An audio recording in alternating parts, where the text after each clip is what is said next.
So it's really about the authenticity. And Mm. I find that when I'm working with the clients, sometimes they come to me with, they sort of have this sort of promotional speak in the vision. And it takes work sometimes to kind of direct them down the story path. Like, that's fine. We can get to the promo part of it. That's fine. But let's get authentic here. Let's get raw. Let's talk about who you really are.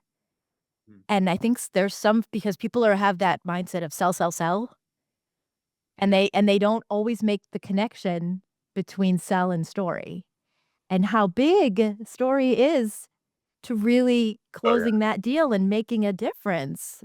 People I think sometimes people get caught up when you say, "Oh, make story makes a difference." They get caught up in sort of they think it's fluff, but it isn't. It's No. such a powerful, impactful tool. Yeah, it really is the visions and the values are really the voicing that Yes. that kind of Yes. story. So if you can Yes. kinda choose a path or choose a voice, it's gonna be around vision and value. Yes. You really get a chance to champion what it is you're all about and why you did it and how hard it was to get there too, because there's probably barriers for entry in anything that anybody does.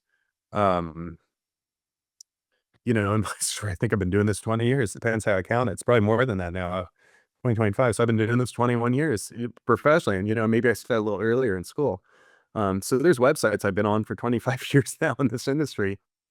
And I feel like I'm just getting started, but it's like the barrier for entry now isn't really the equipment. It isn't really that Hollywood studio. It isn't really that, so in some ways my dream was fulfilled, but now you can go out and make films on your own and you can, but the barrier for entry is really just having a plan and having a structure and really having a strategy that works. It's not so much about the cameras or the equipment or the, anything anymore with the kind of visual video film storytelling.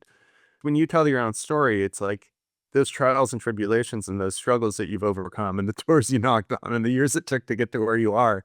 It's so important for people to hear that Yes. because, you've put work in. Like, this is your chance to kind of humble brag a little bit, your work Yes. and what it took to get to where you are. I mean, anybody who brings a product to market pulled off a minor miracle. It's not easy to do. So it's like champion the vision and the values that it took to get that product to the market and the problems you're going to solve. And you'll get a tremendous amount of buy-in, from the audience through that. And that's brand loyalty. That's what people want in advertising in the end.